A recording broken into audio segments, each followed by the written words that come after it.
Hi, and welcome to the Great Taste 2011, the 25th annual one. You're in the Real Ale Tent, and I am the tap master, for lack of a better title. I have obviously taken a bath in beer this morning, and I am loving it. We have 65 real ales in here this year. Real ale are different in that they are still alive. They are re-fermented in their keg, hence I get to take a pretty good shower. If we get a chance, you might shoot a shot of the ceiling of this tent. We actually had one that was so live that the beer made it to the ceiling of this tent about 35-40 feet up. I'm Keith Symonds, and I'm co-host of Beerpocalypse Now, and also one of the co-hosts for the coverage of the Great Taste this year. Right now, I'm drinking some beer from one of my favorite breweries that unfortunately is not available in Wisconsin except at the Great Taste. And I have an oak-aged Cynic from Surly Brewing Company in Minnesota. One nice thing, they're building a bigger brewery, and I hope that means that we're getting beer from Surly in Wisconsin. That one's still a little yeasty, but it's still delicious. I'm going to go pour myself another one, and I'll be right back. I just picked up a beer from Shoreline Brewery in Michigan City, Indiana. It always confuses me, that whole Michigan City, Indiana. Great brewery, Shoreline. Although I will warn you, when you go visit and you walk out the front door, do not be alarmed. They are in the shadow of a nuclear power plant. But the beer is not nuclear, but it is delicious. This is their Imperial Raspberry, aged in red wine barrels. Talk about creative brewers. I'm dying to taste this one. I'm wearing some. You need your skill to be tapping on the Broad Ripple. Wow. Whoa. Right now, I've been called to help tap some other beers. I'll be back. Chris, you want to come with me? You got a show? Yep.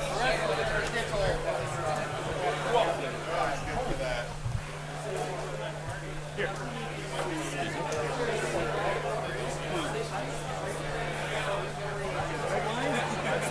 Imperial Raspberry red wine. Is it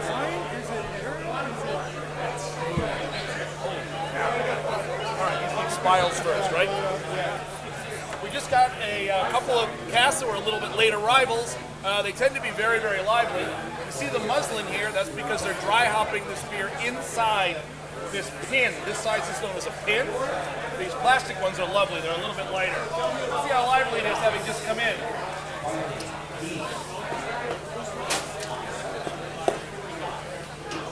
First you drive a hard spile to break through the seal. Wiggle it out and hope that it doesn't go too bad. A little hiss. And then a soft spile that actually is breathing to allow air in.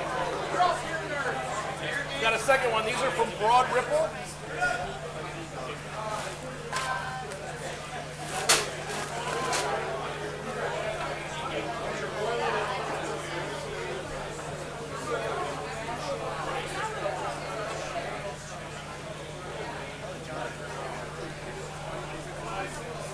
This is their porter. This one looks a little livelier. You can see it actually hissing a little bit through the hard spile.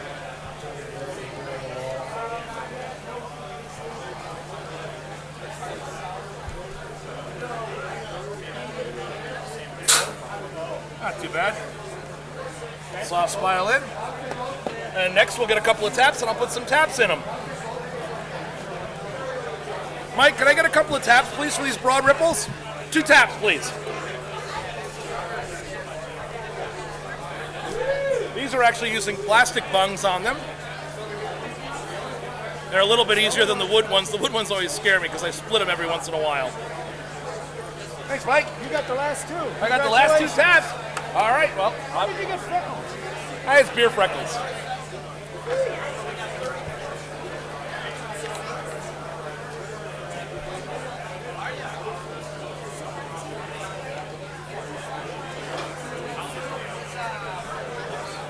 Sorry, I can try it left-handed. That ought to be entertaining. If I could get somebody to hold this for me, just to give me some resistance on this. Yeah, just stay back. I will do my best not to give you a bath, okay?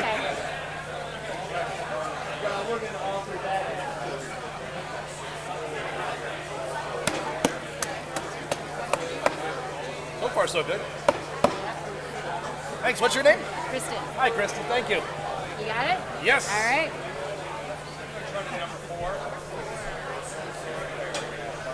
And one more here. Need a hand. I'll try not to give you a bath, but no promises, okay? I will stay back. I will do my best. They have not been too lively, so I'm not too worried about it. There you go. Thank you. April? Yes. Great. You just went out on WYOU. All right. Well, Chris, there is one more thing that's part of my responsibility. When I tap a fresh keg, I've got to do the quality control. So we'll start with the hopsicle. I'm assuming IPA.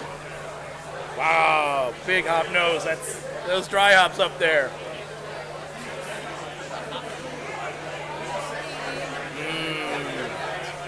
Wow. Whoa, lots of bitterness on the back end of it. It's lovely. And don't be afraid of the dark end. These things have a little porter.